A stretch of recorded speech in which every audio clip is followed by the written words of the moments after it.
Bonjour à tous. Pour la 85e intégrale de cette série de 100 intégrales en un mois, nous avons du lourd. Nous avons l'intégrale entre moins l'infini et plus l'infini de 3x au carré multiplié par x à la puissance 3 plus 1 au carré multiplié par exponentielle de x à la puissance 6 moins 2x à la puissance 3 dx.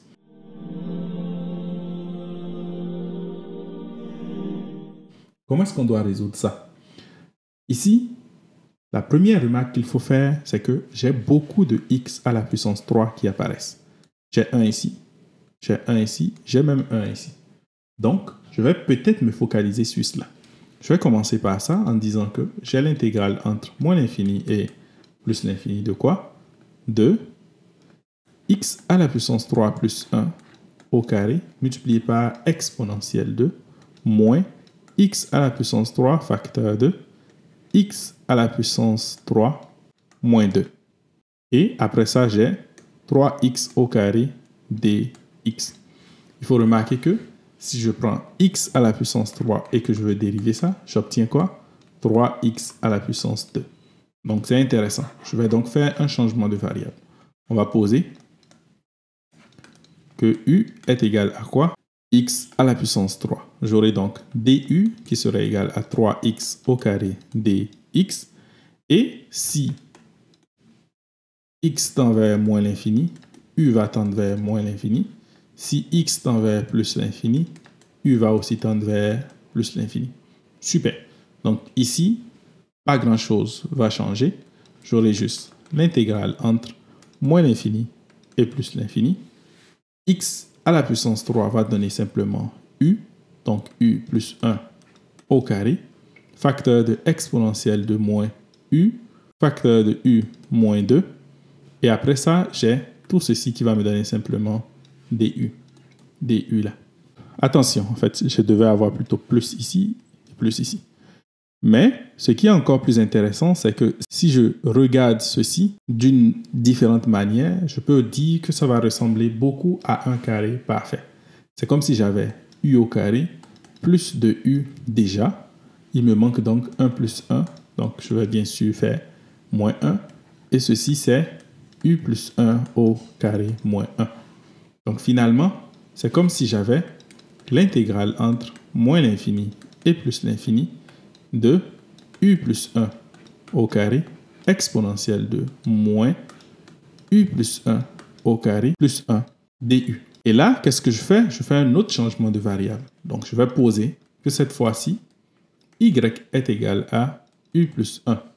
J'aurai donc dy qui sera égal à du. Ça veut dire que mon intégrale sera juste l'intégrale entre moins l'infini et plus l'infini. Oui, les bornes ne vont pas changer encore. De y au carré exponentielle de 1 moins y au carré dy. Et là, je suppose que vous arrivez déjà à voir des choses intéressantes. Pourquoi?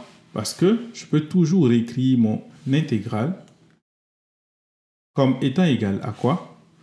Comme étant égal à l'intégrale entre moins l'infini et plus l'infini de y facteur de y exponentielle de 1 moins y au carré dy. Et si je fais maintenant une intégration par partie, donc je vais poser que f est égal à y, de telle sorte que je vais calculer f' qui sera égal à 1, et g' est égal à y exponentielle de 1 moins y au carré, moins 1/2 facteur de 2y exponentielle de 1 moins y au carré, avec un moins bien sûr. Pourquoi est-ce que je fais ça? Pour remarquer que j'ai une forme qui ressemble beaucoup à u' exponentielle de u. Donc, la primitive sera tout simplement g qui est égal à quoi?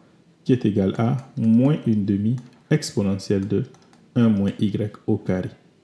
Et à partir de là, je peux dire que mon intégrale que je veux calculer, c'est égal à quoi? C'est égal à f fois g, donc moins 1/2 de y exponentielle de 1 moins y au carré, que je dois prendre entre moins l'infini et plus l'infini, moins l'intégrale de quoi? L'intégrale du produit de ces deux. Donc j'aurai plus 1/2 de exponentielle de 1 moins y au carré dy. Ce qui est intéressant, c'est que toute cette partie va converger vers 0. Pourquoi cela? Parce que j'ai des limites de y exponentielle de 1 moins y au carré lorsque y va tendre vers plus l'infini ou moins l'infini. Ce que vous allez constater, c'est que j'aurai à chaque fois une limite en fait qui est bien connue, qui est égale en fait à 0. Donc au total, il me reste juste cette autre partie qui est égale aussi à e divisé par 2 intégrale de exponentielle de moins y au carré dy. Et ça, c'est quelque chose qui est connu. Pour ceux qui font de la statistique comme moi par exemple, on peut pressentir une loi normale centrée réduite ici. Donc, on pourra trouver directement la valeur. Pour ceux qui ne le font pas, on va voir par exemple le noyau de la loi gaussienne. Mais finalement, on sait juste que cette valeur sera égale à racine carrée de pi. Donc, ça veut dire que l'intégrale que je voulais calculer, l'intégrale entre moins l'infini et plus l'infini, de 3x au carré, facteur de x à la puissance 3 plus 1 au carré, facteur de exponentielle de moins x à la puissance 6 moins x à la puissance 3 dx est tout simplement égal à e racine carrée de pi divisé par 2. Quel résultat magnifique!